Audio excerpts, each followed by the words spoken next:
ចាសួស្តីអ្នកនរគ្នាថ្ងៃនេះមកជួបមួយខ្ញុំវីដេអូថ្មីទៀតហើយថ្ងៃនេះខ្ញុំនឹងមកប្រាប់អ្នកទាំងអស់គ្នាអំពីការធ្វើ Windows deployment ទៅវិញចឹងណាអ្នកនរគ្នាអញ្ចឹងយើងមកមើលពីរបៀបធ្វើទាំងអស់គ្នាជាដំបូងអ្នកទាំងអស់គ្នាគ្រាន់តែចុច add role និង feature ហើយអ្នកនរគ្នាចុច next ហើយអ្នកនរគ្នាចុច next ទៀតកន្លែងនេះអ្នកទាំងអស់គ្នាត្រូវជ្រើសរើសអញ្ចឹងណាអញ្ចឹងយើងជ្រើសរើសយក Windows deployment service មកហើយយើងចុចពាក្យថា next ទៅហើយអ្នកនរគ្នាចុច next ទៀតទៅហើយ next ទៀតអញ្ចឹងកន្លែងនេះអ្នកនរគ្នាគ្រាន់តែចុចពាក្យថា install ទៅវានឹង install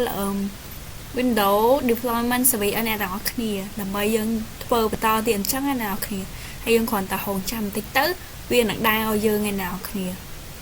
ហើយបន្ទាប់ពីយើង download បានហើយយើងគ្រាន់តែចុច close មកហើយយើង minimal នឹងចោលសិនទៅយើងចាប់ផ្ដើមទៅរកអ្វីដែលយើងបាន download មុនហ្នឹងនោះយើងគ្រាន់តែចូលទៅកន្លែងពាក្យ search យើង search ក៏បានយើងរកតាមជាក់ស្ដែងក៏បានដែរអ្នកនរគ្នាបន្ទាប់ពីអ្នកទាំងអស់គ្នាស្វែងរកហើយអ្នកនរគ្នា click លើវាមួយមក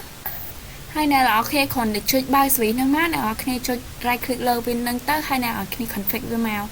កន្លែងនេះយើងចុច next តទៅកន្លែងនេះដែរយើងត្រូវជ្រើសរើសយក standalone ហ្នឹងបានន័យថាវាជា server ម្នាក់ឯងអញ្ចឹងណាអ្នកទាំងអស់គ្នា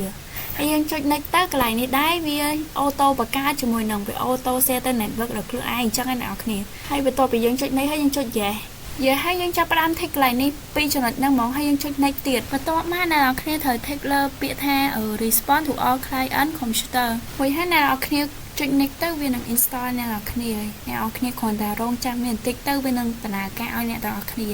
ហើយយើងក៏ចុច finish មកបន្ទាប់មកយើងក៏ទៅរកfile ដែលយើង download មកពី internet ចឹងអ្នកនរគ្នាអាហ្នឹងគ្រាន់តែយើង download នៅក្នុងជ្រងមេក៏បានដែរហើយយើងក៏មកវាមកអូតូបន្តិចគេឲ្យយើងឯនៅក្នុង drive របស់យើងចឹងណាអ្នកនរគ្នាបើអ្នកនរគ្នាចង់មកទេ copy paste វាក៏បានដែរអត់ជាអីទេរួចហើយអ្នកនរគ្នា close folder ដែលយើងបើកមកអ្នកនរគ្នាគ្រាន់តែ right click នៅលើ bullet image ហ្នឹងមកអ្នកនរគ្នាចុចពាក្យថា add bullet image មករួចហើយអ្នកនរគ្នាចាប់ផ្ដើមចូល browser អ្នកនរគ្នាគ្រាន់តែចូល file ដែលយើងមកវាមកមុនហ្នឹងរួចហើយអ្នកនរគ្នាចុចហៅពាក្យថា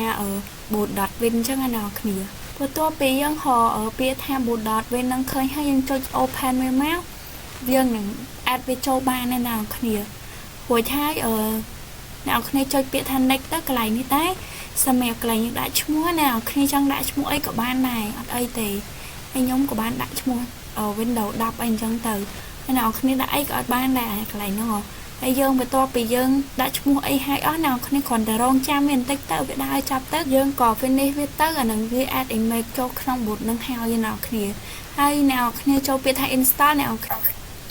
កគ្នាគ្រាន់តែចុចពាក្យថា add install image មកអ្នកគ្នាគ្រាន់តែដាក់ឈ្មោះ group name របស់យើងមកកន្លែងហ្នឹងក៏ដូចគ្នាអ្នកគ្នាចង់ដាក់ឈ្មោះអីក៏បានដែរវាអត់ប្រកាន់ទេហើយអ្នកគ្នាក៏ចុចពាក្យ next មកបន្ទាប់ពីអ្នកគ្នាដាក់ឈ្មោះហើយយើងក៏ចូលនៅក្នុង browser ដែលយើងបានមកមុននឹងដូចគ្នានៅក្នុង folder ដែលយើងបានមករួចហើយអ្នកគ្នាជ្រើសរើសយកពាក្យថា install.win ចឹងទៅហើយអ្នកគ្នាចាប់ផ្ដើមមកវាទៅ Windows ណាក៏បានដែរតែខ្ញុំមកទៅ Windows 10 Pro ទេអញ្ចឹងក្រៅពីហ្នឹងខ្ញុំដោះ tick ចេញទាំងអស់អញ្ចឹងណាអ្នកទាំងអស់គ្នានៅពេលដែលយើងអត់មកទៅយើងត្រូវតែដោះ tick វាចេញទាំងអស់ហើយយើងចុចពាក្យថា next ទៅរួចហើយអ្នកទាំងអស់គ្នាក៏ចុចពាក្យថា next ទៀតហើយយើងក៏រងចាំវាបន្តិចទៅល្មមទៅវាដើរពេញអញ្ចឹងហើយអ្នកទាំងអស់គ្នាបន្ទាប់ពីវាដើរពេញហើយអ្នកទាំងអស់គ្នាក៏ចុចពាក្យថា finish ទៅជាការស្រេចទេអ្នកទាំងអស់គ្នាអញ្ចឹងវីដេអូខ្ញុំក៏បានមកដល់ទីបញ្ចប់ដែរអរគុណច្រើនអ្នកនរគ្នាសម្រាប់ការទស្សនាអញ្ចឹងណាជួបគ្នានៅវីដេអូក្រោយជម្រាបលាបាយបាយ